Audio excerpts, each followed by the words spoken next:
자, 이제 좀 전까지만 하면 저희는 이제 중학교 3학년 학생이었고 이제 중학교 3학년 학부모이셨는데 지금 이제 여름방학 때 준비를 하면서부터는 이제 중학교라는 꼬리표가 떼지고 예비 고1, 이제 고등학교 입시를 준비하신 이제 학부모님으로 이제 일이 바뀌시는데 저희가 이제 중학교 때까지 같은 경우에는 영어 같은 경우는 다른 과목에 좀 집중하다가 내신 때 이제 바짝 거기에 나오는 핵심 문법만 좀 익히고 본문을 조금 아이들한테 외우게 시키면 영어 같은 경우는 조금 수월하게 내신을 준비를 할 수 있었고 등급이 나올 수 있었습니다.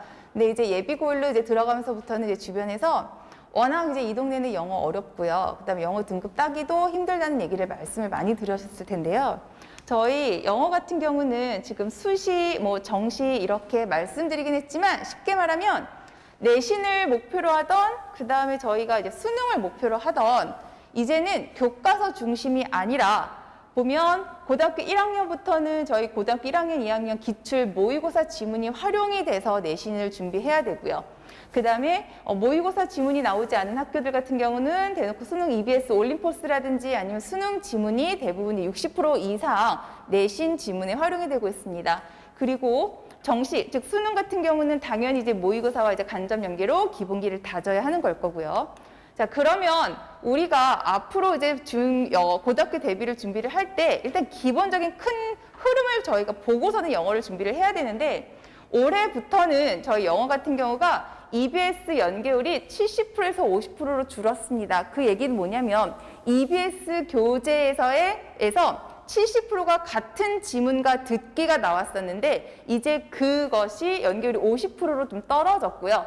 그다음에 간접이라는 것은 예전에는 봤던 지문들이 그대로 수능에 옮겨간 지문들이 있었었는데 이제 지금은 똑같은 지문은 더 이상 나오지 않고요. 거기에서 나왔던 흐름 아니면 주제를 따온 새로운 지문들로 나오고 있습니다. 따라서 그 우려가 다시 실질적으로 올 6월 모의고사 고등학교 3학년이랑 이제 재수생들을 보면은 확실히 이제 국어 습득뿐만 아니라 영어 제차가 되게 어려웠고 난이도가 떨어졌다는 기사들을 많이 접하셨을 거고요. 실질적으로 저희가 비율로도 보니 작년 저희 수능 같은 경우는 1등급, 즉 90점 이상이 12% 정도가 넘어섰는 거에 반면에 올해 6월 모의고사를 봤더니 등급이 5에서 6%로 떨어졌습니다. 그러니까 실질적으로 아이들이 뭐냐면 영어에 대해서 조금 공부를 덜 했거나 실질적인 체감 난이도가 높아졌다는 것을 여러분께서 알 수 있으실 겁니다. 자, 그러면 전반적으로 앞에 영어 같은 경우는요. 1번부터 17번까지는 듣기 지문이고요. 18번부터 앞에 있는 것들은 대부분 주제나 요지 찾는 거고 도표 아이들이 많이 어려워하지 않습니다. 근데 실질적으로 29번부터 해서 40번으로 넘어가는 문항을 보면은 빈칸이라든지 순서 찾는 그런 추론 문제들이 많은데 실제로 토플이라든지 아니면 다른 언어 지문들에 비해서는 지문이 길지 않기 때문에 그 안에서 많은 내용을 말하고자 하니 영어는 굉장히 급변이 심하고요. 따라서 요걸 활용해 봤을 때 물론 해석해야 되는 게 원칙이긴 하겠죠. 근데 해석을 다 해놨으니까 나 이 지문 다 끝났어, 다 알아가 아니라 해석 바탕이 아닌 흐름 중심으로 분석하고 그 안에서 배경 지식이 전반적으로 정리되지가 않으면 고1 때까지는 무난하게 갈 수 있었던 영어 등급들이 고등학교 2학년, 3학년 때까지 갔을 때는 아이들이 영어를 굉장히 어려워할 수 있다. 그러니까 근시안적으로 지금 당장 중학교 3학년, 그다음에 고등학교 1학년 내신 요 안에서의 폭의 수능이 아니라 크게 봤을 때 아이들이 이러한 공부 습관을 잡혀져 있지 않으면 나중에 고등학교 사실 2학년 갔을 때는 그 공부 기조를 아이들이 깨기 힘드니까요. 처음에 준비를 할 때부터 아이들한테 해석했으면 그 안에서 어떻게 흐름이 서러운 본론, 결론 짜여지고 있으며 그래서 그 안에서 하고자 하는 얘기를 배경 지식을 정리해 놓으면 이 비슷한 내용이 다른 지문으로 나왔을 때 아이들이 쉽게 캐치해서 바로 접근할 수 있는 아이들이 그러한 것도 좀 쉬워질 수 있겠죠. 그럼 다시 한번 말씀드리자면 외국어 영역의 독해 방향성은 이제 점차 4년 전부터 이제 지금까지 흘러가는 거고 앞으로 우리 예비 고등학교 1학년 영어 기조도요. 흐름을 봤을 때 독해 같은 경우는 더 이상 어려워지지 않을 거고요. 평이한 수준으로 갑니다. 대신에 어휘의 양이라든지 어휘의 난이도는 좀 높아질 거고요. 그리고 명확한 해결 방법의 문장이 점점점 줄어들 것입니다. 다시 말하면 어느 문장만 해석을 하고 이 단어만 알았을 경우에는 아이들이 쉽게 답으로 접근할 수 있는 게 많았었는데 점점점 이제 아이들이 명확한 해결 방법의 문장이 아니라 흐름 속에서 답을 찾아낼 수 있는 기조로 흘러갔기 때문에 결국 자 여기는 좀 끊긴 했지만 결국 답은 지문의 흐름 파악이 되게 중요하다. 이런 흐름 파악 중요하다는 것은 사실은 조금 더 2년, 3년 후에 고등학교 3학년 설명회를 들으시면 이런 거에 대한 강조가 굉장히 많은 설명회를 들으실 겁니다. 근데 우리 아이들은 지금부터라도 조금 이런 식으로 기회 좀 많이 어머님들도 아시고 그 다음에 이제 학부모 애들도 이런 걸 봐도 좀 기본 바탕에 그 생각을 깔아놓고 그리고 나서 지금부터 좀 영어를 공부하는 데 있어서는 나중에 갔을 때 방향성을 좀 좌지우지 흔들리지 않을 수 있을 거고요. 그리고 나중에 가서 저는 해석은 되는데 답을 못 찾겠어요 라는 이런 것들이 조금 줄어들 수 있을 겁니다. 자, 그럼 영어 독해라든지 전반적인 영어는 이렇게 흘러가는데 사실은 지금 이제 여기 앉아 계시고 이제 방송을 들으신 분들은 이제 제일 급한 건 2학기 때 고등학교 선택이실 거고요. 그래서 우리 아이가 어디가 조금 더 영어나 아니면 다른 과목이 유리할 수 있을까? 아니면 어디가 조금 수월할 수 있을까? 사실 그 고민이 가장 크실 거고요. 그리고 이제 지금 자 내신 범위랑 내신에 관련돼서 지금부터 그 준비를 차근차근 해야 될 거고 그것은 특히나 영어 같은 경우는 지금 여름방학 때, 겨울방학 때 어느 정도 잡아놔야지만 고등학교 때는 이제 다른 과목 하냐 더 바빠서 어머님들이 항상 그 말씀하세요. 영어 중요한 거 아는데 다른 과목 수학이 아직 선행이 안 되고 수학이 아직 불안해서요. 아니면 조금 더 중요한 뭐가 있어서라고 말씀하시거든요. 근데 영어는 내신에서 단위수가 굉장히 높죠. 그리고 영어는 다들 대부분 요 동네 아이들은 어렸을 때 준비한 친구들도 있기 때문에 이 정도까지 등급이 떨어질 거라고 생각하시는 부모들이 많지 않아요. 그리고 외국에 살다 온 친구들도 굉장히 노출된 친구들도 많고요. 그러면 지금부터 영어가 어떻게 출제되는지 그리고 어떻게 나오는지를 기본적으로 알고 준비를 해 나간다면 조금 더 수월하게 고등학교를 보낼 수 있겠죠. 자, 고등학교 내신 범위를 잠깐 보자면요. 저희 중학교 때는 교과서 2과 정도밖에 나가지 않았고요. 그리고 코로나를 겪으면서 지금 현재 뭐 작년도 마찬가지고 작년과 올해 중학교 2학년, 3학년은요. 영어 내신이 학교 시험 보는 게 중간고사 기본에 축소된 학교들도 있고요. 심지어 올 객관식으로 바뀐 학교도 사실 되게 많습니다. 그래서 중학교 때 영어가 굉장히 편했어요. 조금 만만했어요. 근데 이제 고등학교 올라왔더니 지금 현재 고등학교 1학년 아이들이 코로나를 겪고 온 아이들이 교과서가 2과만으로서 내신 범위가 끝났었는데 바로 여기 플러스 모의고사 28개의 지문이 들어간다든지 아니면 요거 대신에 올림포스라든지 아니면 시중에 수능 교재가 들어가다 보니 아이들이 내신을 준비할 때 굉장히 버거워해서 이거 자체를 중학교 때는 외우라고 해서 외웠는데 이 많은 거 다 외워야 되나요? 그럼 어떻게 해야 되죠? 우왕좌왕하고 그 범위를 사실 허덕이는 친구들이 굉장히 많습니다. 그러니까 먼저 이런 범위가 늘어난다는 걸 알고 그리고 영어에 대한 독해나 문법이 기본기가 되어 있지 않으면 내신 기간에 굉장히 힘들 수 있다는 점. 그거를 유념하시고 내신, 그래서 여름방학이나 겨울방학 때 잘 영어의 기본기를 확실하게 대줄 거고요. 그 다음에 강남권은 2개, 3개 학교, 주로 자사고나 남자 학교에서 어휘집이 들어가긴 하는데요. 어휘집이 따로 선택이 돼서 자사고 같은 경우는 시중에 있는 단어를 재편집해서 어휘집이 나가고요. 그 다음에 또 다른 일반 남자 학교 같은 경우는 그냥 시중에 있는 뭐 EBS라든지 아니면 다른 어휘집을 선택해서 대부분 12과 정도, 그러니까 1000개가 넘는 단어가 들어가고 있습니다. 넓게 봤을 때는 사실 수능에 도움이 되겠죠. 내신 공부하면서 수능 준비가 되니까요. 그런데 단계로 봤을 때는 내신을 할 때 요거까지 같이 외워야 되니까 사실 아이들은 이제 굉장히 힘이 들 수밖에 없습니다. 그래서 아이들의 범위가 이렇게 해서 2배가 아니라 약 3배 정도 이상까지 늘어나기 때문에 영어가 기본적으로 그냥 푹 좁게 공부한 친구들은 지금부터라도 굉장히 이제 어휘라든지 독해라든지 문법 전반적인 것들을 준비해 놓고 이제 고등학교 입학하지 않으면 영어에서 굉장히 고전할 수 있다는 점을 아셔야 될 겁니다.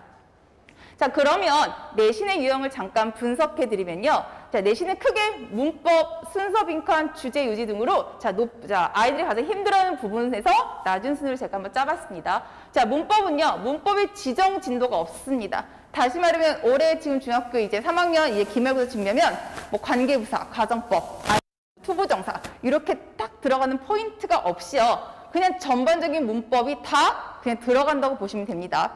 물론 고등학교 1학년에서 약간 두 학교 정도 같은 경우는 대놓고 뭐 도치, 딱 해서 2개 정해진 것도 있긴 하지만 기본적으로 객관식에서 들어가는 문법 문제는 다 진도 없이요. 그냥 전반적인 문법에 대한 것들을 물어보기 때문에. 그리고 모두 고르시오 문제가 있고요. 그 다음에 대부분 문법에서 서술형, 다시 말하면 이 지문에서 틀린 부분을 찾아서 다르게 수정하십시오까지가 답이기 때문에 아이들이 문법에 대한 정확한, 그리고 하나하나 아이들이 그 전반적인 흐름을 파악하지 않으면 요거 자체가 굉장히 힘들 수 있다. 자, 그리고 순서 빈칸, 요 이하부터는 수능에 나오는 유형과 같이 나오긴 했는데, 순서 빈칸 같은 경우는 지문을 활용하기 때문에 조금 쉬워 보일 수 있겠지만 기본 두세 개의 접속사가 나온 지문을 활용해서 약간의 변형이 들어가고요.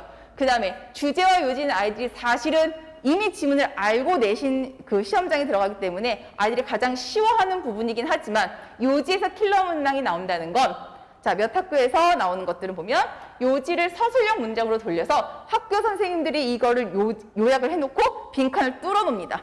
그래서 뒤에 문장을 요약해놨으니 너네가 알아서 그 빈칸 채워라는 것들은 아이들이 접해보지 못한 선생님의 이런 생각들을, 사고를 생각해서 그 안에 어휘, 선생님들이 원하는 어휘를 넣어야 하기 때문에 그게 간혹 가다가 이제 킬러 문장으로 나올 수가 있는 거겠죠.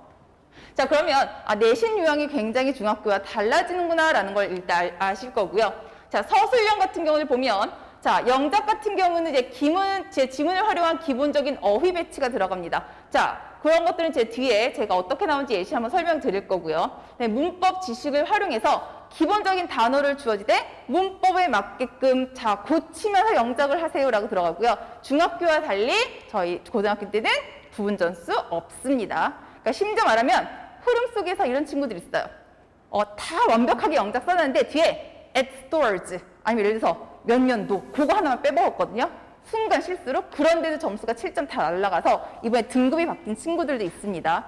그러니까 아이들이 문법을 기본 활용해서 영작할 수 있는 그 기조와 그 다음에 좀 전에 말씀드린 것처럼 지문을 주고요. 어법을 고치라고 하는 오류 고치가 문제가 있고요. 어려운 학교들은요. 그 문법이 어디서 틀렸는지도 밑줄 쳐주지 않습니다. 그냥 지문 동그라미 주고 알아서 찾아.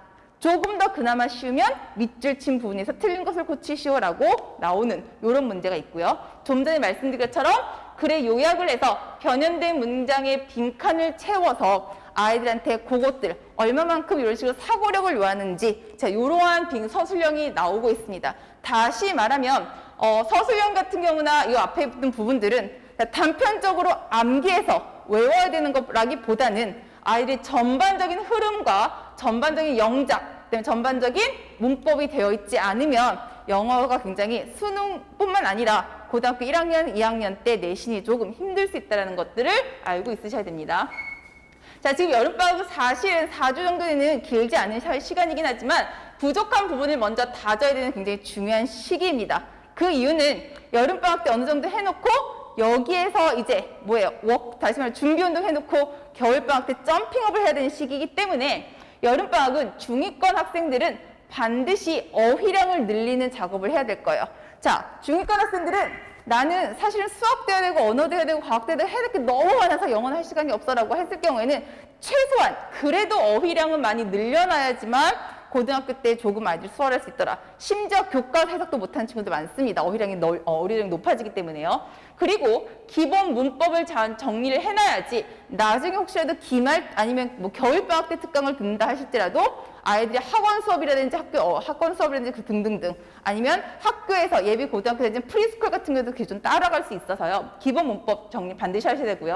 고등서술형이 이렇게 나온다라는 흐름, 맛보기는 이미 이루어져야 될 겁니다. 그리고 상위권 친구들 같은 경우는요, 영어를 그래도 기본적으로 했던 친구들은 고등학교 이상의 어휘를 미리 암기해놔야지 조금 수월할 수 있겠죠. 고등학교 올라가면 어머님들 알고 계시겠지만 설명해 들으시고 하시면서 다들 과목 다 중요하다고 말씀하시죠. 해야 될 거 다 너무나 많다고 말씀하세요.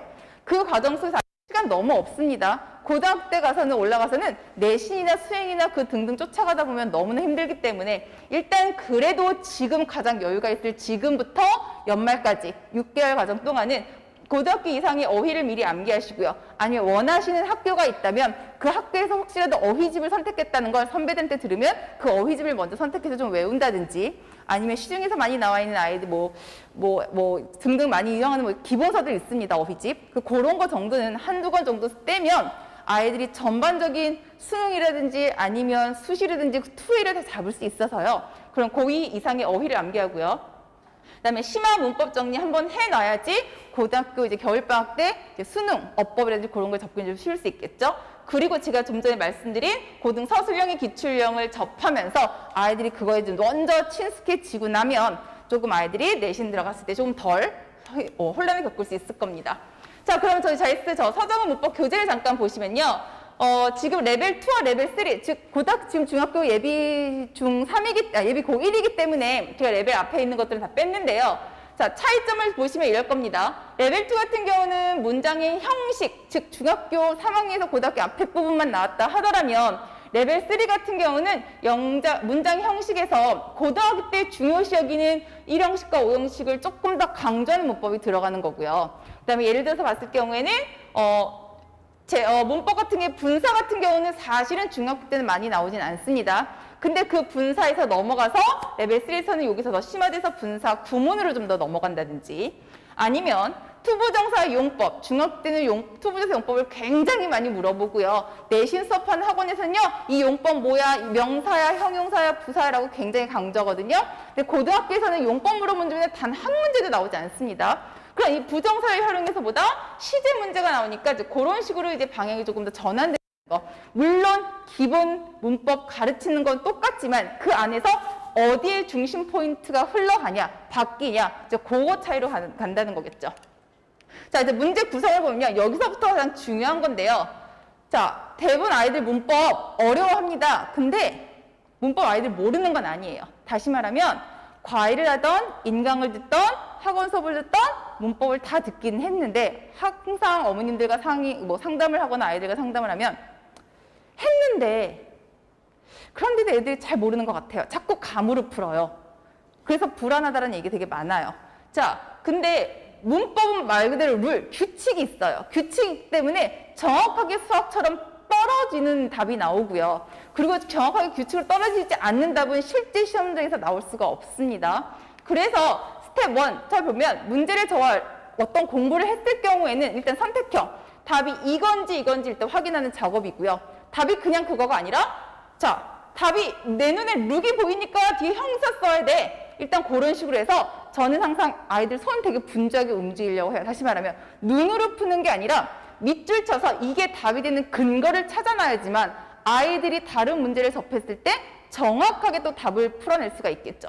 자, 그럼 스텝 2로 넘어가면 이제는 이거 룩 다음에 어떤 형태가 와야 돼? 라고 아이들한테 한번 물어보고요. 그 다음에 스텝 3로 넘어가면 틀린 부분을 고치라고 이제 넣는 부분들, 문장을 쭉 주고요. 이 룩을 활용해서 문장이 뭐가 틀렸는지 잡아내는 것들.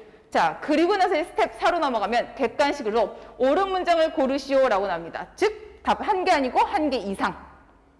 자, 그러면 이제 아이들이 답은 다 맞아요.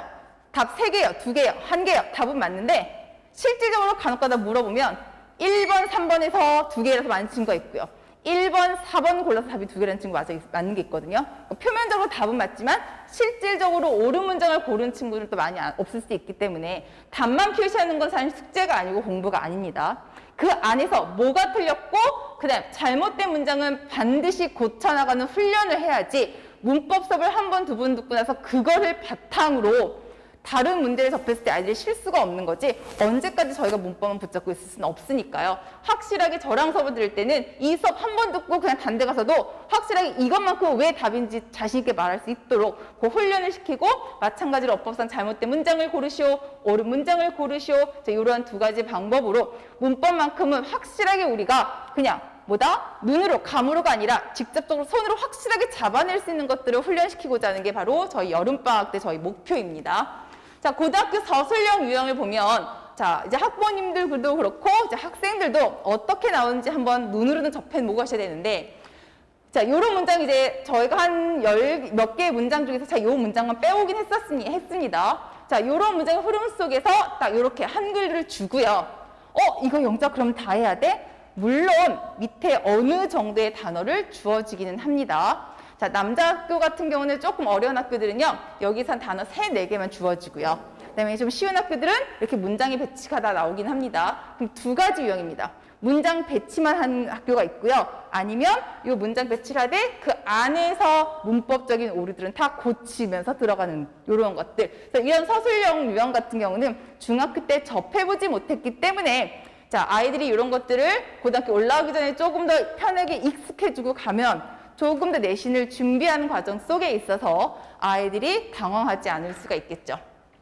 자, 문법은 반복적으로 출제됩니다. 다시 말하면 나왔던 문법들, 다시 말하면 이 동사니까 이러한 게 꼭 들어와야 돼.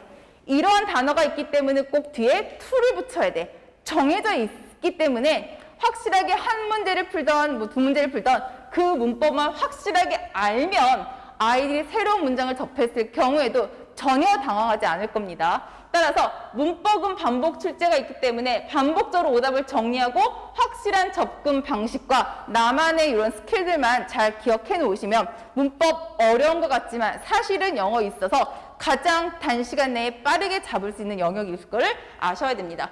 자, 그럼 오답을 제대로 만나기는 건 제가 지금 계속 반복적으로 말씀드리고 있는데 적용되는 문법은 정리를 반드시 해놓으셔야 되겠죠.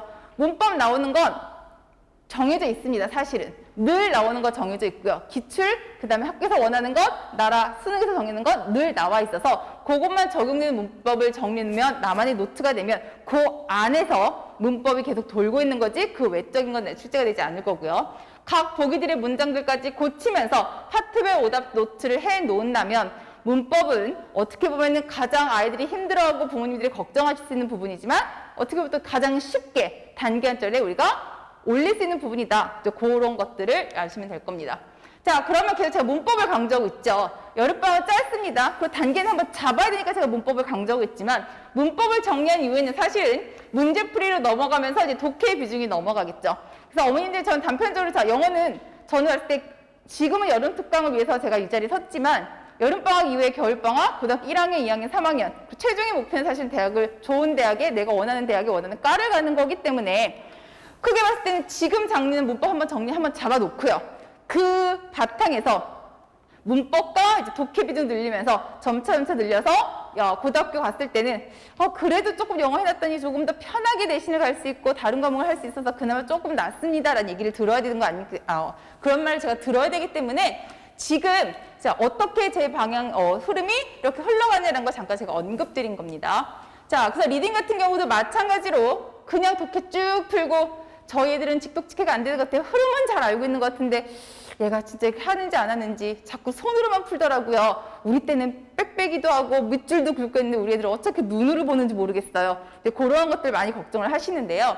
리딩 같은 경우도 제가 볼 때는 그냥 한 문장에서 이런 어려운 빈칸 같은 거 단문에서 이런 식으로 흐름 한번 잡아놓고 그 다음에 이제 스텝 2로 넘어갔을 때 이 문장에서 그냥 답만 쓰고 넘어가는 것이 아니라 이 답이 되는 근거를 밑줄 쳐서 아이들에게 정확하게 왜 이게 답이 되는지 자, 그러한 흐름 파악이라든지 접근 방법들을 아이들한테 자꾸 알려주는 것들 그게 제가 제 수업 시간에 가장 중요시 여기는 부분이긴 합니다.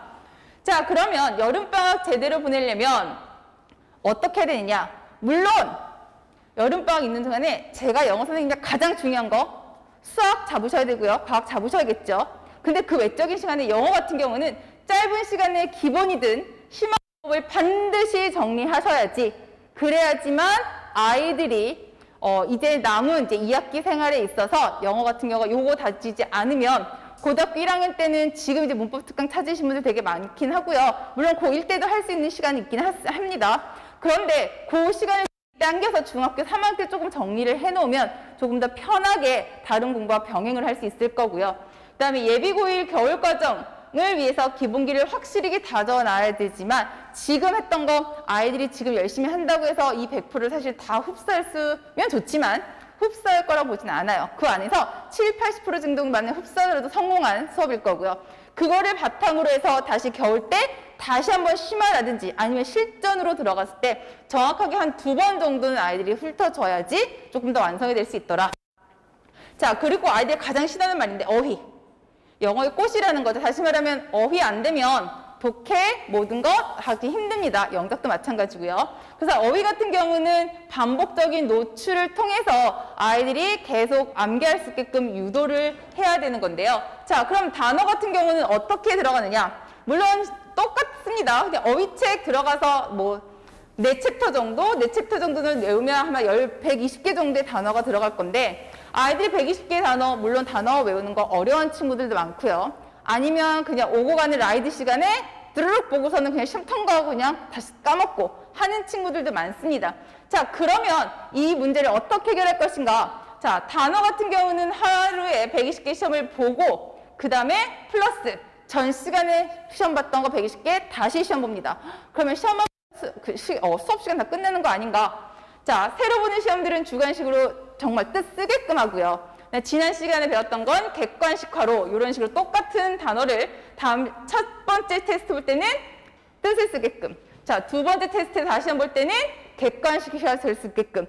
그래서 단어를 어쨌든 똑같은 것들을 두 번 반복해서, 자, 방학 동안에 예를 들어서 단순적으로 120개를 5주 수업 동안에 600개를 외울 때 그 600개를 두 번 정도 다시 한번 반복적으로 외울 수 있게끔 제가 유도를 하고 있습니다.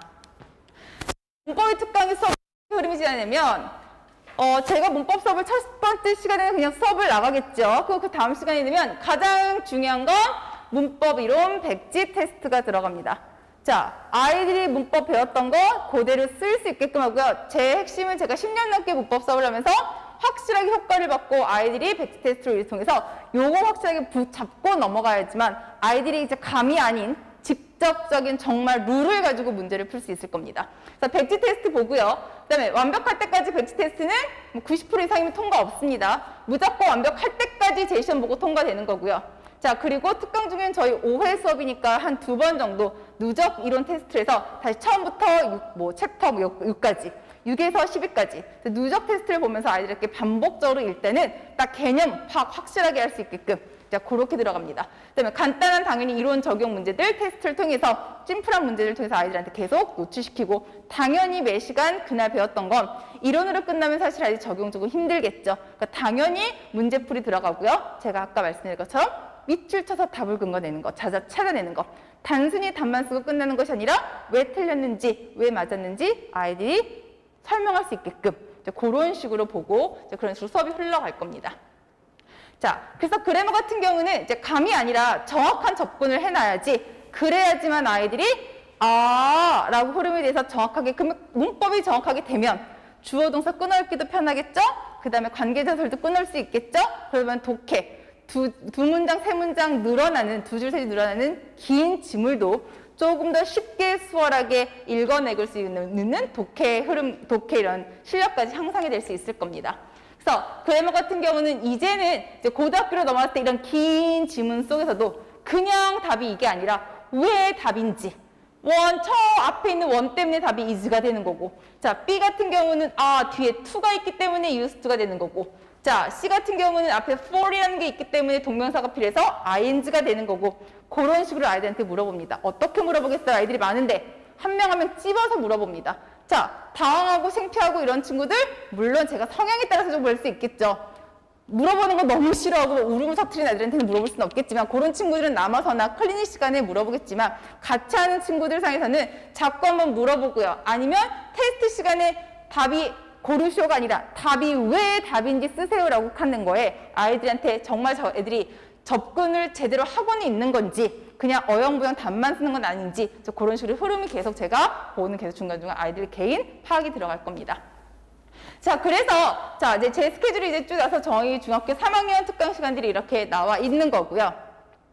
자, 모든 거 해야 될 거 굉장히 많습니다. 그러면 학생에 따라서 니즈도 굉장히 분명히 다를 거고요. 근데 제일 중요한 것은 뭐냐면, 이번 지금 여름방학 때 어느 정도가 무엇이 되어 있지 않으면, 즉 어휘라든지 문법이 좀 더 되어 있지 않으면, 주변에 첫째를 가지셨던 분들이나 아니면 이제 첫째지만 첫째라서 주변에 이제 얘기를 하면은 항상 얘기하시는 게, 영어가 생각만큼 되게 영어 생각만큼 쉽지가 않더라. 그럼 영어 굉장히 많이 투자했고 외국에 살다 온 경험도 있고 아니면 잠깐 유학도 갔다 왔었는데 이게 수능에서는 등급이 되게 잘 나오는데 내신에서는 굉장히 힘들다라는 친구들이라는 얘기를 굉장히 많이 들으셨을 거고요. 그럼에도 불구하고 그러면 우리는 영어 때문에, 그 외적인 것 때문에 그래서 우리 애는 정시를 준비해야 될까 봐요 하는 어머님들 되게 많으세요. 자, 그런데 저희 학교 애들이 어려우면 사실 다 어려운 거 맞는 거고요. 이 동네에서는 쉬운 내신 영어는 없습니다. 그래서 제가 말씀드리는 거 뭐냐면, 항상 제가 이 얘기를 해요. 저 고등학교 1학년 때부터 제가 학교 선생님 저희 교훈이었는데, 셀프 프로페시라고 자기 자신을 믿으라고요. 자기가 원하고 자기가 말하는 그대로 이루어진다라는 얘기 저는 믿거든요.